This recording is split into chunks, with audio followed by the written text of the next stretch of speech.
पुढे जाऊ। जळगावमधनं एक ब्रेकिंग न्यूज येते आहे। जळगाव शहरामध्ये अपक्ष उमेदवार अहमद हुसेन शेख यांच्या मेहरुण परिसरामधील शेरा चौकातील घरावरती अज्ञातांनी गोळीबार केल्याची घटना घडलेली आहे। पहाटे 4 वाजताच्या सुमारास गोळीबार झाल्यानंतर घटनास्थळी प्रचंड गर्दी जमलेली होती। घटनेची माहिती मिळताच पोलीस अधीक्षक महेश्वर रेड्डी घटनास्थळी दाखल झाले।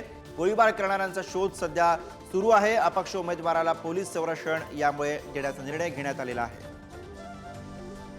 जळगाव शहर कॉन्स्टिट्यूंसी का इंडिपेंडेंट कैंडिडेट है शेख अहमद हुसैन गुलाम हुसैन।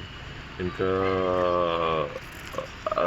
रिपोर्ट ऐसा हुआ कि मतलब सुबह अंदाज 4 बजे कोई अनजान आदमी ने उसका घर के ऊपर फायर किया है, ऐसा रिपोर्ट हुई थी। और उसका घर का खास विंडो का खास टूटी थी। फिर इसके वजह से उनको पता चला ऐसे उसके घर के ऊपर फायर हुए। पुलिस को रिपोर्ट करने के बाद पुलिस यहाँ पे आई, सीसीटीवी फुटेज और बाकी हमने तपास चल रहा है। जिस वक्त ये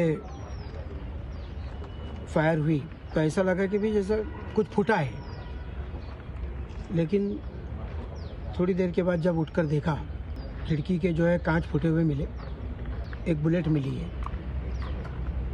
2 जगह खिड़की में छेद है, 2 बुलेट होना चाहिए। दूसरी बुलेट जो है वो ढूंढ रहे हैं बाकी के लोग डिपार्टमेंट के। मेरी साइड से तो कुछ नहीं है, मगर कोई और मेरे बारे में क्या सोच रहा वो मैं नहीं जानता। हम इलेक्शन को इलेक्शन के हिसाब से ही लड़ते।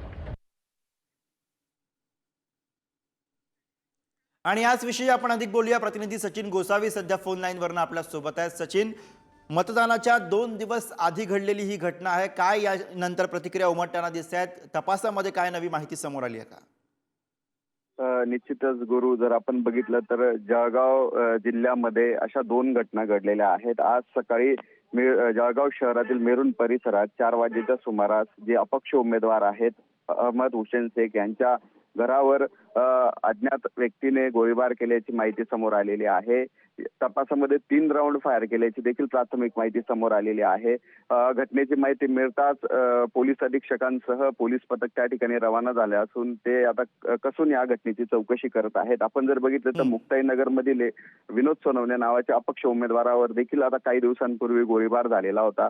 आणि ह्या ज्या घटना आहेत या घटनांमध्ये वाढ झाल्यामुळे आता पोलीस देखील अलर्ट मोडवर आल्याचं आपल्याला पाहायला मिळत आहे। जळगाव शहरातील ही जी घटना आहे गोळीबाराची, यानंतर संबंध परिसरामध्ये खळबळ उडाली असून पोलीस प्रशासन देखील सतर्क झाला आहे आणि ज्याने हा गोळीबार केला आहे त्याचा कसून शोध सुरू आहे। आणि जे अपक्ष उमेदवार आहेत अहमद हुसेन शेख यांना देखील आता पोलीस संरक्षण मिळणार असल्याची माहिती समोर आली आहे। त्यामुळे एकंदरच जळगाव पोलीस हे आता अलर्ट झाल्याचं आपल्याला पाहायला मिळत आहे। धन्यवाद सचिन या सगळ्या सविस्तर माहितीसाठी।